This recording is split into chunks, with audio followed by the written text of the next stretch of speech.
আলহামদুলিল্লাহি রব্বিল আলামিন আসসালাতু ওয়াসসালামু আলা রাসূলিন নবিয়িল কারীম আম্মা বা'দ ফাআউযু বিল্লাহি মিনাশ শাইতানির রাজীম বিসমিল্লাহির রহমানির রহিম। প্রশংসা সেই মহান আল্লাহ রাব্বুল আলামিনের দরবারে, সেই মহিয়ান গরিয়ান সর্বশক্তিমান রাজাধিরাজ রবের প্রতি আমরা আমাদের হৃদয়ের সবটুকুন আবেগকে বিকশিত করে দিয়ে, হৃদয়ের সবটুকুন ভালোবাসাকে উজাড় করে দিয়ে সেই মহান মনিবের দরবারে আমরা বিনীত চিত্তে শ্রদ্ধার সাথে শুকরিয়া আদায় পড়ছি আলহামদুলিল্লাহ। আজকে আমি আবারও আপনাদের সামনে উপস্থিত হলাম পবিত্র কোরআনুল কারীমের সূরা মুলকের দ্বিতীয় অংশের তাফসীর নিয়ে। এর আগে আলোচনা করেছিলাম প্রথম অংশের আয়াতগুলো নিয়ে আলোচনা করা হয়েছিল। ইনশাআল্লাহ আজকে আমি দ্বিতীয় অংশের আয়াতগুলোর তাফসীর করার চেষ্টা করব ইনশাআল্লাহ। তার আগে মহান আল্লাহ রাব্বুল আলামিনের শ্রেষ্ঠত্ব, বরত্ব, তার কর্তৃত্ব সম্পর্কে আমাদেরকে কিছু জানতে হবে। আসলে এই কোরআন হচ্ছে মহাবিশ্বের বিস্ময়, কমপ্লিট কোড অফ লাইফ।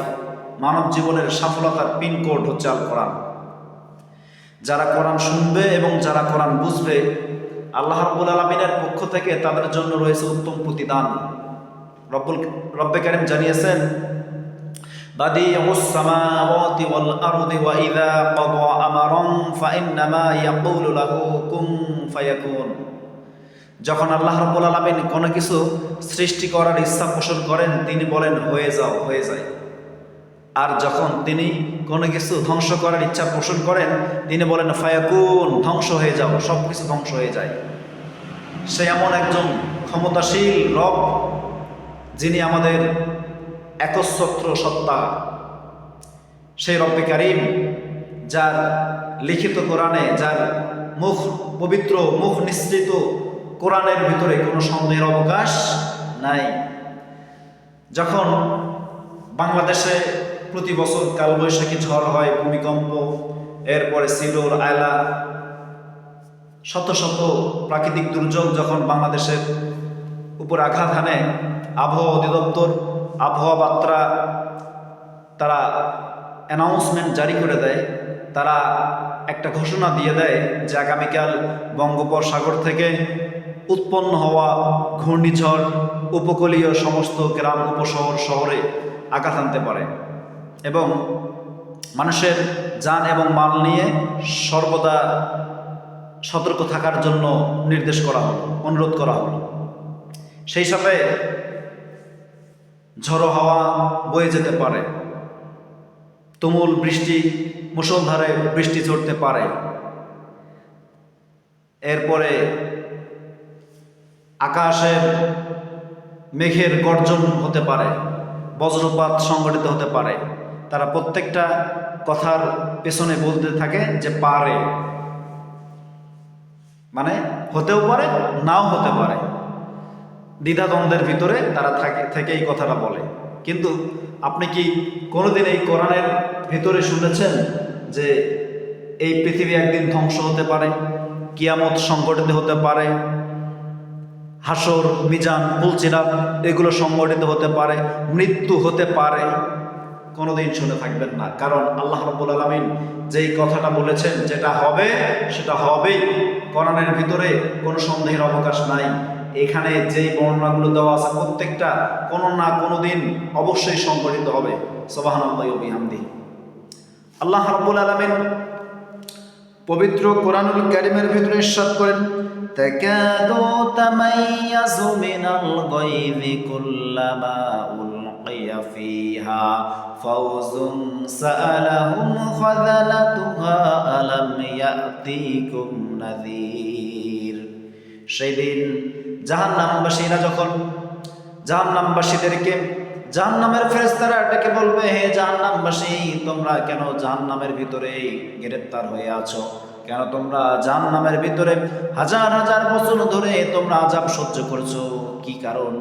জাহান্নামবাসীদেরকে বলা হবে, তোমাদের কাছে কি কোনো ফেরেশতা, তোমাদের কাছে কি কোনো নবী রাসূল যায় নাই? তোমাদের কাছে কি ইসলামের দাওয়াত যায় নাই? তোমাদের কাছে কি কালেমার দাওয়াত যায় নাই? জাহান্নামবাসীরা বলতে থাকবে যে হ্যাঁ হ্যাঁ আমাদের কাছে এসেছিল। তাদের বর্ণনা হবে এরকম, জাহান্নামবাসীরা বলবে ক্বালু বালা ক্বাদ জাআনা নাযীর ফাকাযযাবনা ওয়া কুলনা মা নাযালাল্লাহু মিন শাইইন আনতুম ইল্লা ফি দালালিন কাবীর।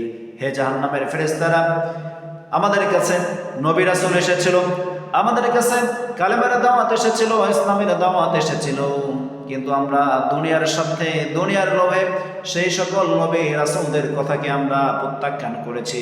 আমরা তাদের উপর মিথ্যা আরোপ করেছি, এমনকি নবী রাসূলদেরকে আমরা হত্যা করেছি, তাদেরকে অপমান অপদস্থ করে তাড়িয়ে দিয়েছি। আজ আমরা সেই অপরাধ নিয়েই আমরা জাহান্নামের ভিতরে, জাহান্নামের আগুনের ভিতরে আমরা চলতে থাকছি। তার মানে হলো জাহান্নামবাসীরা সেদিন তাদের কৃতকর্মের জন্য তারা নিজেরাই নিজেদের মাথা চাপড়াতে থাকবে, কপাল চাপড়াতে থাকবে, হায় হায় আমরা কি করলাম। তা আসল আমরা সেই যন্ত্রণাদায়ক শাস্তি থেকে নিজেদেরকে মুক্ত রাখার চেষ্টা করি। আল্লাহ রাব্বুল আলামিন এই পৃথিবীতে যত কিছু সৃষ্টি করেছেন, এই পৃথিবীতে আল্লাহ রাব্বুল আলামিন মানুষ সৃষ্টি করেছেন। বৃক্ষলতা, তরুলতা, পাহাড় পর্বত, হাজার হাজার মাখলুকাত দিয়ে আল্লাহ রাব্বুল আলামিন এই পৃথিবীকে শ্রেষ্ঠ করে রেখেছেন। এরপরে এই সব কিছু শ্রেষ্ঠ বিষয়ের ভিতরে একমাত্র শ্রেষ্ঠত্ব দিয়েছেন আল্লাহ রাব্বুল আলামিন মানুষকে। মানুষদেরকে আল্লাহ শ্রেষ্ঠত্ব দান করেছেন। এই পৃথিবীতে মানুষ হচ্ছে শ্রেষ্ঠ জাতি। তাদের যেমন প্রতিদান আল্লাহর পক্ষ থেকে জান্নাত, অনুরূপভাবে তাদের প্রতিদান আল্লাহ জাহান্নামও রেখে দিয়েছেন। আল্লাহ রাব্বুল আলামিন কোরআনুল কারীমের ভিতরে অন্য আয়াতে জানিয়েছেন, যুয়িনা লিন-নাসি হুব্বুশ শাহাওয়াতি মিনান নিসাই ওয়াল বানিনা ওয়াল কানাতিরি ওয়াল মুকান্তারাতি মিনাল যাহাবি ওয়াল ফিদ্দাতি ওয়াল খাইলিল মুসাওওয়ামাতি ওয়াল আনআমি ওয়াল হারথ। এই পৃথিবীতে মানুষের জন্য নারীদেরকে সুশোভিত করা হয়েছে। তারপরে তাদের জমি জমা, টাকা পয়সা, ধন দৌলত, হীরা মাণিক্য জহরত, গবাদি পশু, এরপরে তাদের জন্য সমস্ত ধন সম্পদ তাদের লোভের বস্তু হিসাবে তৈরি করা হয়েছে। একজন মুমিন কখনোই আল্লাহর দেওয়া এই সম্পদের দিকে নিজেদের নজরকে স্থাপন না করে আল্লাহর প্রতি বিশ্বাস রেখে দুনিয়ার সমস্ত লোভ লালসা থেকে নিজেকে ফারিক করে একমাত্র আল্লাহর উপরে তাকওয়া স্থাপন করবে। ওয়ামাল হায়াতুদ দুনিয়া ইল্লা মাতাউল গুরুর। এই সকল দুনিয়ার যত বিষয় আছে, দুনিয়ার যত লোভের বস্তু আল্লাহ দিয়েছেন, অর্থ সম্পদ, টাকা পয়সা, সবগুলো একজন মুমিনের জন্য পরীক্ষা স্বরূপ। একজন মুমিন কখনোই এই সকল সম্পদের উপরে তার নজরকে, তার দৃষ্টিকে কখনোই নিবন্ধ করবে না। একজন মুমিন সবসময় তার হৃদয়ের ভিতরে আল্লাহর রব্বুল আলামিনের ভালোবাসাকে লালন করবে। তার হৃদয়ে সবসময় আল্লাহ আল্লাহ জপতে থাকবে। হৃদয়ে জুড়ে তোমারই প্রেম দাও প্রভু আমারে, হৃদয়ে জুড়ে তোমারই প্রেম দাও প্রভু আমারে। কোন সময় আমি যেন, কোন সময় আমি যেন ভুলি না তোমারে, হৃদয়ে জুড়ে তোমারই প্রেম দাও প্রভু আমারে। আমার জীবন দাও ভরিয়ে তোমার আলো দিয়ে, দুঃখ যত দাও ঘুষিয়ে তোমার রহম দিয়ে। চাই না প্রভু আমি হারাতে তোমারে, হৃদয় জুড়ে তোমারই প্রেম দাও প্রভু আমারে। তাহলে একজন মুমিন সব সময় নিজেদের হৃদয়ের ভিতরে কলবের ভিতরে আল্লাহর ভালোবাসাকে লালন করবে। এরপর আসুন জাহান্নামবাসীরা বলতে থাকবে, ওয়াকালু লাউ কুন্না নাসমাউ আও নাকিলু মা কুন্না ফি আসহাবিস সাঈর। আমরা যেমনই ভাবে আল্লাহ প্রদত্ত বিধিবিধানগুলোকে অস্বীকার করেছি, রাসূলদেরকে অস্বীকার করেছি, ইসলামের দাওয়াতকে অস্বীকার করেছি, আজ আমরা তার শাস্তি ভোগ করতেছি। ফেরেশতারা তাদেরকে বলবেন, তোমাদের উপর লানত, তোমরা তোমাদের কৃতকর্মের শাস্তি ভোগ করতে থাকো। তার মানে হলো জাহান্নামীরা চিরকাল, অনন্ত অসীমকাল তারা জাহান্নামের আগুনের ভিতরে তারা জ্বলতে থাকবে, পড়তে থাকবে। তারপরে বলা হয়েছে ফাআতারাফু বিজামবিহিম ফাসুহকাল লিআসহাবিস সাঈর। তারা তাদের কৃতকর্মের প্রতিফল হিসেবে জাহান্নামে অনন্ত অসীমকাল তারা বিচরণ করবে। তাদের কখনো মৃত্যু হবে না, জাহান্নামের ভিতরে, আগুনের ভিতরে তারা অনন্ত অসীমকাল জ্বলতে থাকবে। জাহান্নামের ফেরেশতারা তাদেরকে অবিরতভাবে তাদেরকে জাহান্নামের আযাবের তিক্ততা ভোগ করাতে থাকবে। আল্লাহ আমাদের প্রত্যেককে সেই জাহান্নামের আগুন থেকে রক্ষা করুন, সকলে বলি আমিন। এরপরে আল্লাহ রাব্বুল আলামিন আরেকটি আয়াত নাযিল করে জানিয়ে দিলেন, ইন্নাল্লাযীনা ইয়াখশাউনা রাব্বাহুম বিল গায়বি লাহুম মাগফিরাতুন ওয়া আজরিন কারীম। জাহান্নামের আয়াতগুলোর পরে আল্লাহ রাব্বুল আলামিন মুমিনদের জন্য, মুমিনদের হৃদয়ের ভিতরে একটা আনন্দ দেওয়ার জন্য তিনি আয়াত নাযিল করে দিলেন। দেখুন কোরআনের ভিতরে যে আয়াতগুলো আল্লাহ নাযিল করেছেন, যখনই জাহান্নামের শাস্তির বর্ণনা আছে তখনই আল্লাহ জান্নাতের সুখ স্বাচ্ছন্দ্যময় জীবনের কথা উল্লেখ করে দিয়েছেন। আবার যেখানে জান্নাতের বর্ণনা আছে সেখানে আল্লাহ রাব্বুল আলামিন জাহান্নামের আয়াত ঢুকে দিয়েছেন। শাস্তির মাঝে সুখ, আবার সুখের মাঝে শাস্তি। কত সুন্দর করে আল্লাহ রাব্বুল আলামিন কোরআনুল কারীমকে সাজিয়েছেন। এই আয়াতের ভিতরে বলা হয়েছে, ইন্নাল্লাযীনা ইয়াখশাউনা রাব্বাহুম বিল গায়বি, যারা অদৃশ্যভাবে, যারা গয়েবের উপরে বিশ্বাস স্থাপন করেছে, আল্লাহকে দেখে নাই, তার জান্নাত জাহান্নামকে দেখে নাই, এরপরে আল্লাহর কথা কোনোদিন সরাসরিভাবে শুনে নাই, এরপরেও যারা আল্লাহর উপর ভরসা স্থাপন করেছে, আল্লাহর উপরে ঈমান এনেছে, রব্বাহুম বিল গায়বি লাহুম মাগফিরাতুন ওয়া আজরিন কারীম, তাদের জন্য রয়েছে আল্লাহ পাকের পক্ষ থেকে উত্তম প্রতিদান এবং ক্ষমা। সুবহানাল্লাহি ওয়া বিহামদিহি।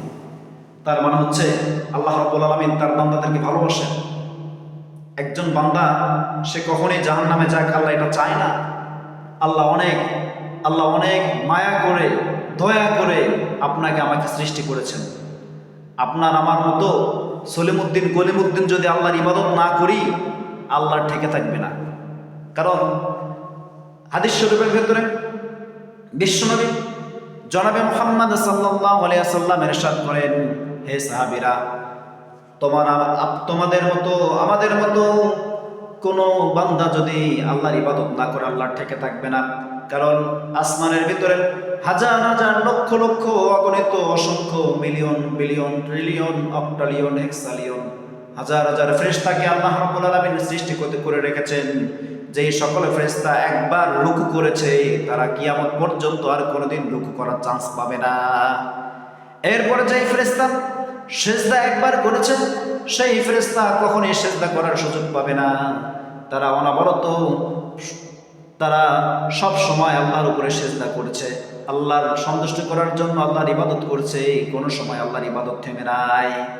যেই দল ফেরেশতা রুকুতে আছে, কিয়ামত পর্যন্ত অনন্ত অসীমকাল আল্লাহর হুকুম পর্যন্ত তারা রুকু অবস্থায় থাকবে। যেই দল সেজদায় রয়েছে, তারা অনন্ত অসীমকাল সেজদায় থাকবে যতক্ষণ পর্যন্ত আল্লাহ তাদেরকে উঠতে না বলেছেন। তার মানে আপনার আমার মতো ব্যক্তি যদি আল্লাহর ইবাদত না করে, আল্লাহর কোনো ক্ষতি হবে না। আল্লাহর ইবাদত না করলে আল্লাহর কোনো ক্ষতি হবে না। তাহলে আপনি কিসের এত অহংকার দেখান? আপনি কিসের এত নিজের কর্তৃত্ব, শ্রেষ্ঠত্ব দেখান? আল্লাহর হিকমতের কাছে, আল্লাহর শ্রেষ্ঠত্বের কাছে আপনার শক্তি নিতান্তই তুচ্ছ। আমরা মুসলমান নিজেদেরকে দাবি করি, কিন্তু আমরা বড়ই নেমো খারাপ। আমরা আল্লাহর কোরআনের ভাষা বুঝতে চাই না। আমরা নিজেদেরকে সবসময় শ্রেষ্ঠ বলে দাবি করতে থাকি। অথচ বিশ্বনবী সাল্লাল্লাহু আলাইহি সাল্লাম তিনি কোনোদিন নিজের বিষয়ে বেশি প্রশংসা করেন নাই। তিনি নিজের প্রশংসা করতে ভালোবাসতেন না, তিনি ছোট থাকতেন। কত বিনয়ী নবী ছিলেন তিনি, আমরা তার কাছে শিক্ষা গ্রহণ করব। এরপরে আসুন আল্লাহ রাব্বুল আলামিন পরবর্তী আয়াতের ভিতরে কি বলছেন, আলা ইয়ালামু মান খালাকা ওয়া হুয়াল লাতীফুল খাবীর। আলা ইয়ালামু মান খালাকা, আল্লাহ রাব্বুল আলামিন তিনি যে বিষয়গুলো সৃষ্টি করেছেন তিনি সেই বিষয়গুলো নিয়ে সম্যজ্ঞাত। তিনি সবকিছু জানেন, সবকিছু বোঝেন এবং তিনি সর্বস্রষ্টা, সর্বশক্তিমান। তিনি সবকিছু জানেন। মাটির নিচে অন্ধকারে একটা ছোট্ট শস্য বীজ অঙ্কুরিত হবে কবে এবং কখন এটার পানি প্রয়োজন, কখন খরা প্রয়োজন, কখন বাতাস প্রয়োজন, আল্লাহ রাব্বুল আলামিন এটাকেও টেক কেয়ার করেন। আমাবস্যার অন্ধকারে, আমাবস্যার কালো অন্ধকারে ঘরের দরজা জানালা বন্ধ করা, লাইট অফ করা, আবদ্ধ রুমের ভিতরে চৌকির নিচে আপনার রাখা একটা মাটির পাতিলের ভিতরে একটা কালো পিঁপড়া, এটার পদচারণা আল্লাহ শুনতে পায়। সুবহানাল্লাহি ওয়া বিহামদিহি। কথাটা বোঝার চেষ্টা করুন। মনে করেন আমাবস্যার কালো অন্ধকার, এই আমাবস্যার কালো অন্ধকারে এমনিতেই তো ঘুটঘুটে কালো অন্ধকার, কবরের মতো অন্ধকার। এরপরে আবার ঘরের দরজা জানালা বন্ধ করা রুমের ভিতরে লাইট অফ করা অবস্থায় প্রথম অন্ধকার গেল, অমাবস্যার অন্ধকার। এরপরে 2 নম্বর ঘরের দরজা জানালা বন্ধ করা, এর অন্ধকার। এরপরে খাটের নিচে একটা মাটির পাতিল, এর ভিতরে একটা কালো পিঁপড়া। এই পিঁপড়ার পায়ের ধ্বনি আল্লাহ রাব্বুল আলামিন আরশ আজিম থেকে শুনতে পায়। তিনি অন্তর্যামী, তিনি সবকিছু জানেন, সবকিছু দেখেন, সবকিছু বোঝেন। আপনি দুনিয়ার সব মানুষকে ফাঁকি দিতে পারলেও একজনকে ফাঁকি দিতে পারবেন না। তিনি কে? ভয় পান সেই মহান রবকে। আপনারা ভয় পেতে থাকুন। যার ভিতরে আল্লাহর ভয় নাই, যার ভিতরে আল্লাহর উপরে ভরসা নাই, সেই ব্যক্তি কোনোদিন সাচ্চা মুসলমান হতে পারে না, সেই ব্যক্তি কোনোদিন মুমিন হতে পারে না। আল্লাহ রাব্বুল আলামিন পরবর্তী আয়াতের ভিতরে জানিয়ে দিলেন, হুয়াল্লাযী জাআলা লাকুমুল আরদা হুয়াল্লাযী জাআলা লাকুমুল আরদা ফিরাশান ওয়াস সামাআ বিনাআন ওয়া আনসালা মিনাস সামাই মাআন মিনাস সামাই আই ইউসিফা বিকুমুল আরদা ফাইযা হিয়া তামুর। আল্লাহ রাব্বুল আলামিন মানুষের জন্য, মানুষের সুবিধার জন্য এই জমিনকে বিছানার মতো সাজিয়ে দিয়েছেন। এরপর আল্লাহ রাব্বুল আলামিন বলেছেন, তোমাদের যখন যা প্রয়োজন তোমরা এই জমিনকে, জমিনের কাছ থেকে সবকিছু পেয়ে যাবে। তোমরা খাও, পান করো, তোমরা এই মাটির উপরে, এই পৃথিবীর উপরে তোমরা বিচরণ করতে থাকো, তোমাদের প্রয়োজনে তোমরা সবকিছু করতে পারো। সুবহানাল্লাহি ওয়া বিহামদিহি। দেখেন আল্লাহ এই জমিনকে কেমনভাবে সাজিয়েছেন। আল্লাহ কোথাও নদী দিয়েছেন, কোথাও সাগর দিয়েছেন, এরপরে কোথাও বিশাল বিশাল পাহাড় দিয়েছেন, এরপরে গাছ গাছালি, বন জঙ্গল দিয়ে আল্লাহ এই প্রকৃতিটাকে সাজিয়ে দিয়েছেন। এরপরে মুমিনদেরকে বলা হয়েছে, বিশ্ববাসীকে বলা হয়েছে, তোমরা এখান থেকে তোমাদের রিজিক আহরণ করো, তোমরা এখান থেকে নিজেদের চলাফেরার বন্দোবস্ত করে নাও। আল্লাহ এজন্য এই জমিনকে সৃষ্টি করেছেন। তার মানে আমরা কোন কোন বিষয় নিয়ে আল্লাহর সাথে দ্বিধাদ্বন্দ্বে জড়াবো? আমরা কেন নাফরমানি করব? আল্লাহ আমাদেরকে সব দিয়েছেন, এরপরও কেন আমরা নাফরমান হব? নাফরমান বান্দাদেরকে আল্লাহ কখনোই পছন্দ করেন না। মুসলমানদের ভিতরে একটা সবচেয়ে বড় ট্র্যাজেডি, আমরা আল্লাহর শুকরিয়া আরজ করতে জানি না, আল্লাহর শুকরিয়া আমরা করতে জানি না। এর জন্যই তো আল্লাহর রহমত থেকে আমরা চিরতরে বঞ্চিত হয়ে যাচ্ছি। এরপর আল্লাহ রাব্বুল আলামিন পবিত্র কোরআনুল কারীমের ভিতরে বলেন, হুয়াল্লাযী জাআলা লাকুমুল আরদা যালুলান ফামশু ফি মানাকিবিহা ওয়া কুলু মির রিজকিহি ওয়া ইলাইহিন নুশুর। এরপর আল্লাহ রাব্বুল আলামিন বলেন, আমিনতুম মান ফিস সামাই আই ইউখসিফা বিকুমুল আরদা ফাইযা হিয়া তামুর। তোমরা যেমন জমিন থেকে তোমাদের আহরণের জন্য তোমাদের জীবিকা আহরণের জন্য যেমন আল্লাহ অনেক নিয়ামত রাজি দিয়েছেন, অনুরূপভাবে এই জমিন থেকে একদিন ভূমিকম্পের মাধ্যমে কিয়ামত সংঘটিত হবে। এই জমিন থেকে তোমাদের জন্য আল্লাহ আযাব বের করবেন যদি তোমরা নাফরমানি হও। যে জমিন থেকে আমরা আল্লাহর নিয়ামত গ্রহণ করছি, এই জমিন থেকে আল্লাহ আমাদের জন্য আযাব বের করে দিতে পারেন। এই আয়াতের ভিতরে আল্লাহ তার শাস্তির কথা আবার স্মরণ করিয়ে দিচ্ছেন। তার মানে হচ্ছে আমরা কখনোই আল্লাহর নাফরমান বান্দা হয়ে কখনোই পৃথিবীতে টিকতে পারবো না।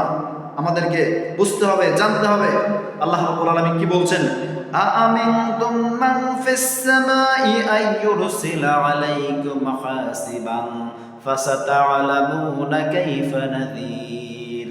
আল্লাহ রাব্বুল আলামিন আসমান থেকে পাথর কণা নিক্ষেপ করতে পারেন, যে পাথর কণাগুলো দিয়ে আল্লাহ এই পৃথিবীবাসীকে ভস্ম করে দিতে পারেন, এই পৃথিবীবাসীকে চূর্ণ বিচূর্ণ করে দিতে পারেন। আল্লাহই ক্ষমতা রাখেন। যিনি জমিন সৃষ্টি করেছেন তিনি এই জমিনকে ভেঙে দিতে পারেন, এই জমিনকে তিনি ধ্বংস করে দিতে পারেন। তার মানে হচ্ছে তেনার কাছে কোনো কিছুই অসম্ভব বলতে কিছু নাই। তার মানে আমরা কি করব? আমরা অবশ্যই আল্লাহর কোরআনের আয়াতগুলো বুঝতে চেষ্টা করব। আমরা মুমিনরা নিজেদেরকে মুমিন বলে দাবি করি, কিন্তু যখন মুয়াজ্জিন মসজিদে আজান দেয় আমরা মুয়াজ্জিনের ডাকে সাড়া দিতে পারি না। এটা আমাদের সবচেয়ে বড় ব্যর্থতা। মুয়াজ্জিন যখন ফজরের নামাজের সময় বলে আস-সালাতু খায়রুম মিনান নাওম, নামাজ ঘুম থেকে উত্তম, আমরা নিজেদেরকে মুমিন দাবি করি, কিন্তু আমরা নামাজের জন্য নিজেদের কর্ম তৎপরতাকে আমরা দমিয়ে রাখতে পারি না। এটা মুমিনের দাবি নয়, এটা মুমিনের কাজ হতে পারে না।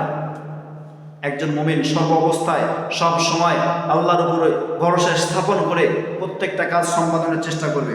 আল্লাহ রাব্বুল আলামিন বলেন, ওয়ালাকাদ কাযযাবাল্লাযীনা মিন ক্বাবলিকুম ফাকাইফা কানা নাকির। তোমরা কি সেই সকল বান্দাদের মতো হবে, তোমরা কি সেই সকল অভিশপ্ত জাতিদের মতো হবে যারা আল্লাহর বিধানগুলোকে অস্বীকার করেছে, যারা পূর্ববর্তী নবী রাসূলদেরকে যারা হেয় প্রতিপন্ন করেছে, মিথ্যা প্রতিপন্ন করেছে। আল্লাহ আবার শাসন করছেন বান্দাদেরকে যে তোমরা কি সেই বান্দাদের মতো হবে। বনী ইসরাইল সম্প্রদায়, এরপর লূত আলাইহিস সালামের কওম সামুদ জাতি, তারা যেমন সীমালঙ্ঘন করার মাধ্যমে তারা যেমন ধ্বংস হয়েছে পৃথিবী থেকে, তাদের নাম নিশানা নেওয়ার মতো কোনো মানুষ খুঁজে পাবে না, তাদের বংশকে নির্বংশ করে দিয়েছে। অনুরূপভাবে তোমরাও কি আল্লাহর বিধানগুলোকে অস্বীকারের মাধ্যমে, নবী রাসূলদেরকে গালি দেওয়ার মাধ্যমে, আলেম ওলামাদেরকে গালি দেওয়ার মাধ্যমে তোমরা ইসলামের চিরদুশমনে পরিণত হতে চাও? আল্লাহ সতর্ক করে দিলেন যে খবরদার, এইরকম দুঃসাহস তোমরা দেখিও না। আদ জাতি, সামুদ জাতি, বনী ইসরাইলকে আল্লাহ যেভাবে ধ্বংস করেছেন, বনী ইসরাইল সম্প্রদায়কে যেভাবে আল্লাহ বানরের রূপ দিয়ে তাদেরকে ধ্বংস করে দিয়েছেন, সামুদ জাতিকে যেমন ভূমিকম্পের মাধ্যমে তাদেরকে ধ্বংস করে দিয়েছেন, এইভাবে যে বা যারা আল্লাহর নাফরমান প্রকাশ করবে নিজেদের অন্তর থেকে, তারা কখনই পৃথিবীতে টিকতে পারবে না, তাদের করুণ দশা হবে। আসুন আমরা কোরআন বোঝার চেষ্টা করি, আল্লাহর বিধিবিধান নিজেদের জীবনে বাস্তবায়ন করার চেষ্টা করি। আল্লাহ রাব্বুল আলামিন যখন বনী ইসরাইল সম্প্রদায়কে বললেন, হে বনী ইসরাইল সম্প্রদায়, তোমরা আল্লাহর হুকুমগুলোকে নিজেদের জীবনে বাস্তবায়ন করো।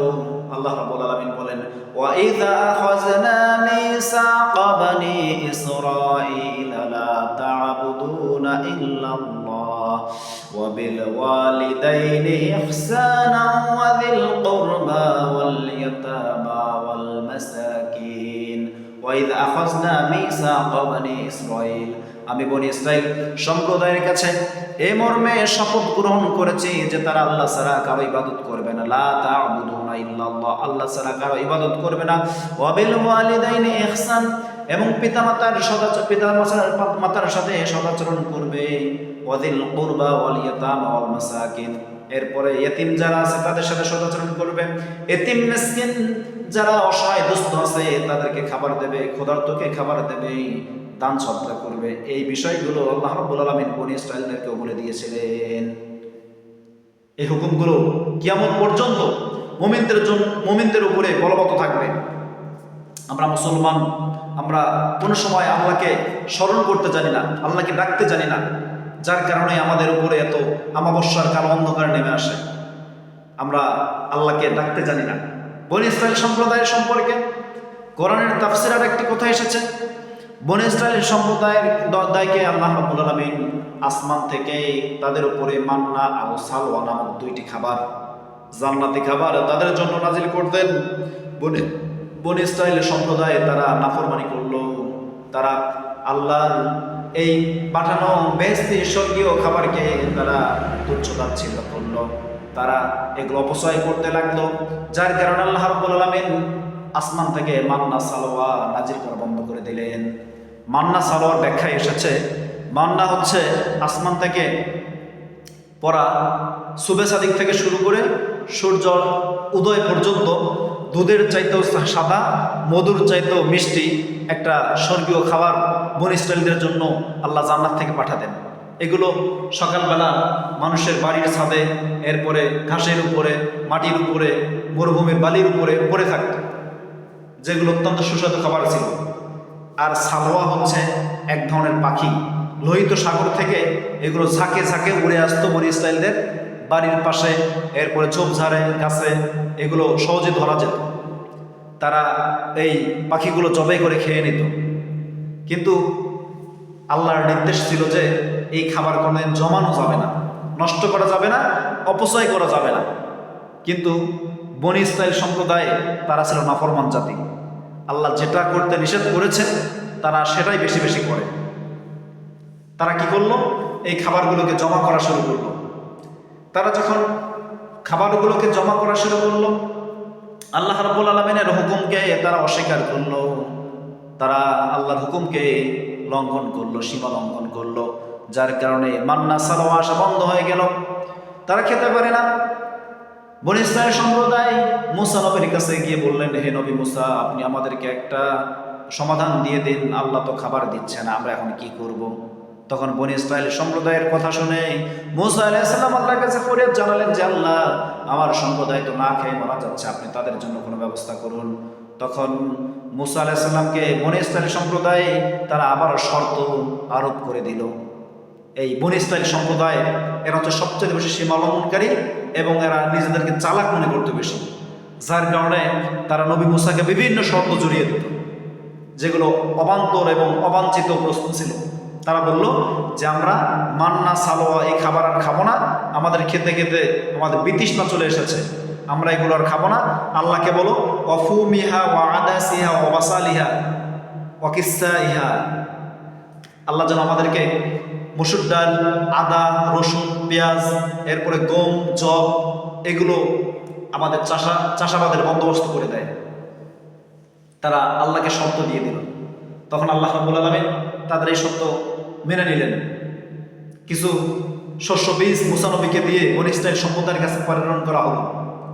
তাদেরকে বলা হলো যে তোমরা যে এলাকাতে থাকো এই এলাকাটা চাষাবাদের জন্য উপযোগী না, মরুভূমি এলাকা, পানি নাই, বৃষ্টি কম হয়, তোমরা অমুক এলাকায় যাও, দুই পাহাড়ের পাদদেশে অনেক মালভূমি রয়েছে এবং উর্বর জমি রয়েছে, পলিমাটি রয়েছে, তোমরা সেখানে গিয়ে চাষাবাদ করে নিজেদের জীবিকা নির্বাহ করো। হযরত মুসা আলাইহিস সালাম তার সম্প্রদায়কে বললেন, হে আল্লাহর বান্দারা, হে বনী ইসরাইল সম্প্রদায়, আল্লাহ তোমাদেরকে বীজ দিয়েছে, আল্লাহ তোমাদেরকে শস্য বীজ দিয়েছে, এইগুলো তোমরা ফলাতে পারবা, ফসল ফলাতে পারবা, আমার সাথে চলো। মুসা আলাইহিস সালামের সাথে তারা যখন দলবদ্ধ হয়ে সেই প্রস্তাবিত এলাকার দিকে যাচ্ছিল, আল্লাহ রাব্বুল আলামিন বললেন, ওই এলাকায় ঢোকার আগে তোমরা একটা গেট পাবা, পাথরের পাদদেশ দিয়ে ঢোকার সময় তোমরা একটা গেট পাইবা, ওই গেট দিয়ে যখন তোমরা ঢুকবা তখন হিত্ততুন শব্দ বলতে বলতে তোমরা ওই এলাকায় ঢুকবা। কিন্তু বনী ইসরাইল সম্প্রদায় তারা ছিল নাফরমান, তারা আল্লাহর হুকুমকে সীমা লঙ্ঘন করলো, তারা আল্লাহর কথাকে ওভারটেক করে তারা বলল যে হিন্ততুন কথাটাকে, শব্দটাকে বিকৃত করলো। এই কথা বলার পরে তাদেরকে আল্লাহ রাব্বুল আলামিনের পক্ষ থেকে প্লেগ রোগে আক্রান্ত করা হলো। তারা একের পর এক প্লেগ রোগে আক্রান্ত হতে অসুস্থ হয়ে যাচ্ছিল। এই কিতাবের ভিতরে এসে তাফসিরে এসেছে যে তারা 3 দিন জীবিত ছিল। এরপরে আল্লাহ রাব্বুল আলামিনের হুকুমে সমস্ত বনী ইসরাইল সম্প্রদায়কে আল্লাহ নিঃশেষ করে দিলেন, তাদেরকে মেরে ফেললেন, হত্যা করলেন। তাহলে দেখুন, যারাই সীমা লঙ্ঘন করেছে তারা পৃথিবীতে বাঁচতে পারে নাই। আমরাও যদি সীমা লঙ্ঘন করি আমরা বাঁচতে পারবো না। কার বিরুদ্ধে আপনি সীমা লঙ্ঘন করছেন? কার বিরুদ্ধে আপনি চ্যালেঞ্জ গ্রহণ করছেন? হে মুসলমান, তোমার হৃদয়ে কি একবারও প্রশ্ন জাগে না তুমি কোথায় আছো? আসুন আমরা আল্লাহর হুকুমগুলো নিজেদের জীবনে বাস্তবায়ন করার চেষ্টা করি। রাত কেটেছে স্বপ্নে বিভোর, দিন কেটেছে ভাবতে, কতটা সময় লাগবে তোমার দিনের পথে নামতে, দিনের পথে নামতে। রাত কেটেছে স্বপ্নে বিভোর, দিন কেটেছে ভাবতে, কতটা সময় লাগবে তোমার দিনের পথে নামতে, দিনের পথে নামতে। দিনের পথে নামতে আমাদের কতটা সময় লাগবে? আমরা তো চোখ বন্ধ করে ঘুমাচ্ছি, আমাদের ঘুম কবে জাগবে? জেগে উঠুন মুসলমান। এরপর আল্লাহ রাব্বুল আলামিন কোরআনুল কারীমের ভিতরে বলেন, আওয়ালাম ইয়ারু ইলাত তায়রি ফাওকাহুম সাফাতিন ওয়া ইয়াকবুদিউনা মা ইমসিকুহুন্না ইল্লার রাহমানু ইন ওয়া ইল্লা ফি দালালিন কাবীর। আল্লাহু আকবার। আল্লাহ রাব্বুল আলামিন বলেন, তোমরা কি দেখো না আসমানের ভিতরে আল্লাহ পাখিদেরকে কিভাবে ওড়ানো শিখিয়েছেন?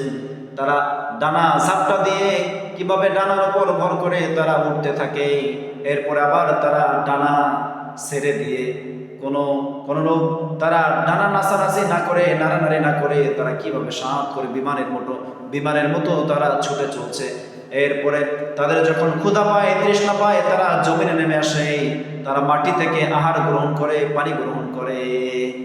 আল্লাহ রাব্বুল আলামিন আয়াতের ভিতরে পাখিদের উপমা দিয়েছে। পাখিরা কিভাবে তারা নিজেদের জীবিকা নির্বাহ করে, কিভাবে আকাশের ভিতরে তারা উঠতে থাকে। এখানে আল্লাহ রাব্বুল আলামিনের শ্রেষ্ঠত্ব বর্ণনা করা হয়েছে। পাখির উপমা দিয়েছেন আল্লাহ রাব্বুল আলামিন। বাংলাদেশে প্রতি শীতের মৌসুমে সাইবেরিয়া থেকে হাজার হাজার লক্ষ লক্ষ অতিথি পাখি তারা সিলেটে এসে পাড়ি জমায়।